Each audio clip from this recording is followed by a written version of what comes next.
J'ai envie de parler sur ta vie pendant que toi, tu m'écoutes. Vous savez, il y a beaucoup de choses qui conditionnent la vie de plusieurs personnes. Il y a des gens qui sont sous le joug de la malédiction. Simplement parce qu'on a eu à déclarer des choses mauvaises, catastrophiques sur ta vie. Des choses qui sont, n'est-ce pas, condamnées à te détruire.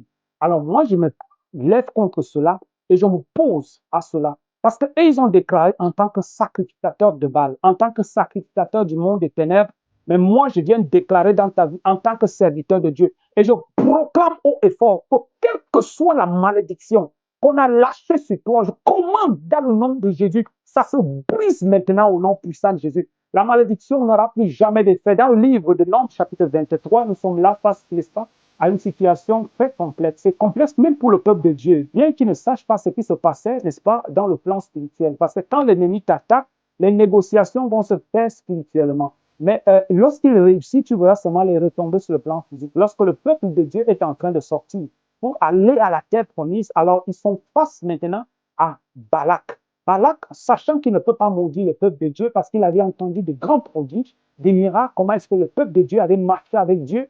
Dieu avait accompli des miracles, il a fendu la mer et il a anéanti la plus grande puissance de l'époque qui était l'Égypte. Il a anéanti, n'est-ce pas, dans la mer. Alors ce peuple a pris peur en disant, si j'attaque ces gens, je suis sûr qu'ils vont me vaincre. Alors maintenant, il y avait une stratégie, n'est-ce pas? Une stratégie qu'il voulait maintenant mettre sur pied pour neutraliser définitivement le peuple de Dieu. Sauf que lorsqu'un peuple a une alliance avec Dieu, il est impossible de l'atteindre. Et les plans, que les choses, les plans qui seront faits en secret seront révélés. La Bible nous dit, Balak, voyant, il ne peut pas atteindre le peuple de Dieu, alors il cherche un coéquipier, il cherche un associé. À cette époque, il y avait un homme redoutable au nom de Balaam. Balaam était un devin. Sauf qu'étant devant, il avait parfois l'habitude de voir, d'avoir des visions et d'entrer même dans une conversation profonde même avec Dieu. Et Dieu avait l'habitude de lui parler. Alors, on savait que Balaam était un homme, quand il maudissait un peuple, le peuple était maudit. Il y a des gens comme ça. Ils servent même parfois le diable et ils veulent te maudire. Et quand ils ouvrent leur bouche sur toi, bien aimé dans le Seigneur, si tu n'es pas ancré dans la parole de Dieu et si tu n'as pas la grâce de Dieu, cette malédiction s'attachera à toi. Et Balaam est appelé pour maudire le peuple. Sauf que quand il arrive sur les lieux, je vous épargne des détails. Quand il arrive sur les lieux, au lieu de maudire le peuple, il se retrouve en train de bénir. Quand il construit d'abord 7 premiers hôtels, c'est pour ça que je vous dis haut et fort ici, les gens qui veulent que la malédiction perdure dans votre vie, dans votre famille, dans la lignée, ils vont bâtir des hôtels. Ils vont construire des hôtels parce que c'est l'hôtel qui permet de perpétuer la malédiction. Lorsque l'hôtel est bâti, n'est-ce pas, même quand les gens qui ont bâti l'hôtel sont déjà morts, la malédiction va être perpétuée. Voilà pourquoi aujourd'hui, je veux, n'est-ce pas, t'encourager à faire quelque chose.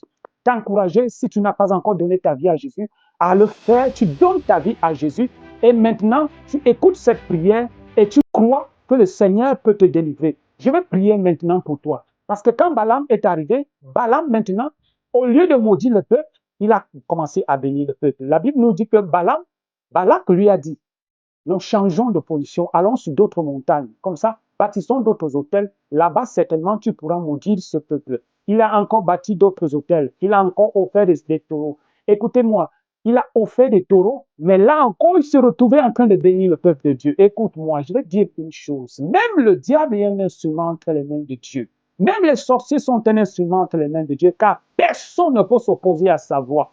Je veux prophétiser dans ta vie, toi qui écoutes cette vidéo, à l'heure actuelle. Je déclare que tout ce qui était malédiction dans ta vie se convertit en bénédiction au nom de Jésus. C'est là où vous allez entendre cet homme dire, ce grand sorcier dit, la malédiction ne peut rien contre Jacob. Il parle même jusqu'à prophétiser le Messie. Il dit, je vois un astre sortir, un astre.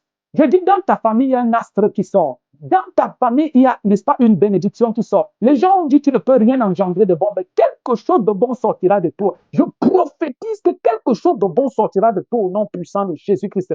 Oh, Karabasanta Rabaché. Écoute-moi, lève les mains là où tu es maintenant, je vais prier. Père, dans le nom puissant de Jésus-Christ, je prie pour ma soeur, pour mon frère qui regarde cette vidéo et qui croit. Je prie afin que, Seigneur, toute forme de malédiction dans sa vie, Seigneur, soit écrasé au nom de Jésus. Tu nous as appelés pas à la malédiction, mais à la bénédiction. Tu t'es fait malédiction, tu as été pendu au bois, car il est écrit, maudit soit celui qui est pendu au bois. Tu as porté, Seigneur, nos malédictions, tu as porté nos défauts, tu as porté nos échecs pour que nous soyons plongés dans la réussite. Père, je te bénis pour ma soeur, je te bénis pour mon frère. Que Dieu te bénisse au nom de Jésus. C'était votre serviteur, le pasteur Gérard. Que Dieu vous bénisse abondamment. Shalom, shalom.